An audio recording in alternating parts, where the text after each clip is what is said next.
আপনাদের মনে পড়ে সেই ছোটবেলার ফাইনাল পরীক্ষা শেষ হয়ে গেলে খেলতে খেলতে হঠাৎ সব বন্ধুরা মিলে চড়াই ভাতি করতাম? ঘর থেকে কেউ চাল, কেউ ডাল, কেউ আলু, কেউ 2 টাকা, কেউ 5 টাকা দিয়ে পিকনিক করতাম। মনে পড়ে মাকে দিয়ে রান্না করাতাম। মা তখন একেবারে গ্যাসে হাঁড়ি বসিয়ে তেল দিয়ে ওতে জিরে, লঙ্কা, তেজপাতা, হিং, আদা রসুন বাটা দিয়ে একটু ভেজে টুকরো আলু, পেঁয়াজ কুচি, হলুদ, নুন দিয়ে নেড়েচেড়ে বিট, গাজর, বিনস, টমেটো, কাঁচা লঙ্কা দিয়ে নেড়েচেড়ে ডাল ঢেলে জল দিয়ে সিদ্ধ হতে দিত।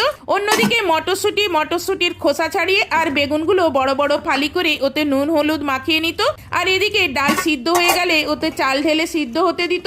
ততক্ষণে পুনরায় কড়াই তেল দিয়ে জিরে গুঁড়ো, ধনে গুঁড়ো, হলুদ, লঙ্কা গুঁড়ো, মটরশুঁটির খোসা, বাঁধাকপি দিয়ে একসঙ্গে সব ভেজে নিয়ে চাল সিদ্ধ হয়ে গেলে এগুলো ঢেলে গোটা টমেটো, স্বাদ মতন লবণ দিয়ে ঢেকে সিদ্ধ হতে দিত।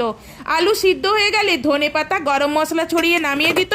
আর গরম গরম খিচুড়ির সাথে যখন বেগুন ভাজা দিয়ে বাগানে বসে বন্ধুদের সঙ্গে খেতাম, সে যে কি আনন্দ হতো, তাই না?